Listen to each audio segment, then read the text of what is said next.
राष्ट्र सर्वप्रथम राष्ट्र सर्वप्रथम राष्ट्र सर्वप्रथम राष्ट्र सर्वप्रथम। जनपद हाथरस में आयोजित प्रबुद्ध जन सम्मेलन में सीएम योगी ने जनता से संवाद किया। इस दौरान अपने संबोधन में सीएम योगी ने कहा कि 2024 के लोकसभा चुनाव में हाथरस की भूमिका महत्वपूर्ण है, इसलिए यहां की जनता से आह्वान करने आया हूं। वहीं उन्होंने सरकार की उपलब्धियों और योजनाओं की चर्चा की और कहा कि प्रदेश में सरकार है तो राज्य में सुरक्षा का माहौल भी है और विकास भी हो रहा है। गरीब कल्याणकारी योजनाएं धरातल पर उतर रही हैं। इसके साथ ही सीएम योगी ने भाजपा प्रत्याशी के लिए वोट की अपील भी की। आज के इस प्रबुद्ध सम्मेलन में हाथरस लोकसभा सीट से भारतीय जनता पार्टी के लोकप्रिय प्रत्याशी श्री अनूप वाल्मीकि प्रधान जी, हमारे सहयोगी दल राष्ट्रीय लोक दल, अपना दल और अन्य सहयोगी दलों से जुड़े हुए हमारे अध्यक्षगण और उपस्थित हाथरस के सभी प्रबुद्ध जन, बहनों और भाइयों, यहाँ पर पूज्य संत जन भी हैं, उनको भी और दाऊद जी की इस पावन धरा को नमन करते हुए मैं आप सबका हृदय से अभिनंदन करता हूँ। ये धरती हाथरस हमारे ब्रजमंडल का प्रवेश द्वार माना जाता है और जब मैं इस पूरे क्षेत्र की बात करता हूँ तो मुझे कुछ चीजें बहुत अच्छी लगती हैं।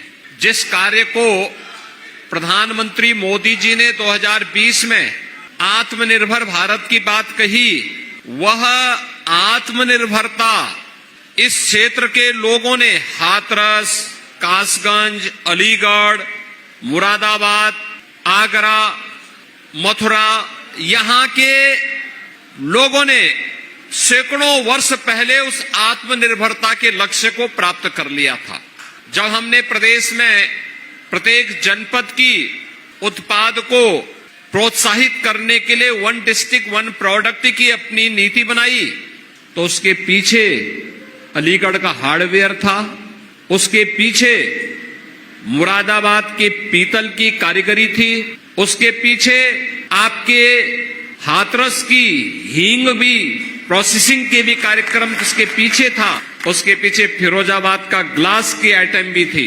ये सभी चीजें थी, यानी हस्तशिल्प और हुनर हमारे डीएनए का हिस्सा था और यहाँ पर आत्मनिर्भरता के लक्ष्य के माध्यम से सामाजिक स्वावलंबन का जो उदाहरण यहाँ के आपके पूर्वजों ने प्रस्तुत किया वो अत्यंत अभिनंदनीय है। मैं उन सबको भी नमन करता हूँ। बहनों और भाइयों, ये प्रबुद्ध सम्मेलन है। इसमें धर्माचार्य भी हैं, शिक्षक भी हैं, चिकित्सक भी हैं, अधिवक्ता भी हैं, व्यापारी भी हैं, अलग अलग तबके से जुड़े हुए प्रबुद्ध जन हैं जो समाज के अलग अलग तबके को नेतृत्व देते हैं। और चुनाव शुरुआत करने के पूर्व हम लोगों ने प्रबुद्ध जनों को इसीलिए आह्वान करने के लिए आप आए हैं कि आप लोग चुनाव की बागडोर अपने हाथों में लेकर के और उत्तर प्रदेश का जो लक्ष्य है उसके अनुरूप परिणाम देने के लिए मोदी जी को उत्तर प्रदेश की 80 मनकों की हार को उपलब्ध कराने में आपका योगदान बन सके, इसके लिए हाथरस के योगदान के लिए आपका आह्वान करने के लिए मैं स्वयं आपके बीच आया हूं। मैं आपका अभिनंदन करूंगा कि आपने विधानसभा चुनाव में हमारे सभी विधायक प्रत्याशियों को यहां से विजयी बनाकर के भेजा। मैं आया था उस समय, अंजुला माहौर जी के प्रचार में आया था, वीरेंद्र राणा जी के लिए आया था, छर्रा में भी मैं आया था और इन सभी प्रत्याशियों के लिए मैंने उस समय अपील करने के लिए मैं आया था। और मैं आपका आभारी हूं कि आपने उस समय अपना आशीर्वाद दिया था, जनता जनार्दन का आशीर्वाद प्राप्त हुआ था। आज प्रदेश में सरकार है, प्रदेश में सरकार है तो सुरक्षा का माहौल भी है ना, विकास भी हो रहा है, गरीब कल्याणकारी योजनाएं जमीनी धरातल पर उतर रही। और देखिए, सरकार आती है तो कैसे कार्य होती है, सबके मन का कार्य कैसे, गरीब को गरीब कल्याणकारी योजनाएं। धर्माचार्यों के लिए क्या चाहिए, उनके लिए चाहिए पीढ़ियां खप गई और एक ही तमन्ना थी कि अयोध्या में प्रभु राम विराजमान हो जाए। आ गए ना रामलला, जिसके लिए पीढ़ियां तरस रही थी, उस कार्य को आगे बढ़ाने का काम हुआ और अयोध्या में रामलला का विराजमान होना एक और दूसरी तरफ अयोध्या का जो एयरपोर्ट का नामकरण है वह महर्षि वाल्मीकि जी के ही नाम पर है। मैं केवल आज आपसे अपील करने के लिए आया हूं कि आपको अभी से लगना है, अभी से कार्य के साथ जुटना है। और आज के इस अवसर पर मैं एक बार फिर से इस पावन धरा को, दाऊ जी की इस पावन धरा को कोटि कोटि नमन करता हूं।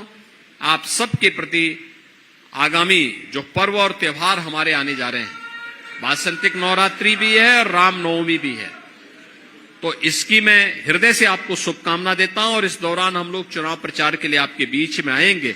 आप सबका आशीर्वाद अनु वाल्मीकि को प्राप्त हो, इस विश्वास के साथ आप सबके प्रति मैं अपनी शुभकामनाएं देता हूं। धन्यवाद। जय हिंद। राष्ट्र सर्वप्रथम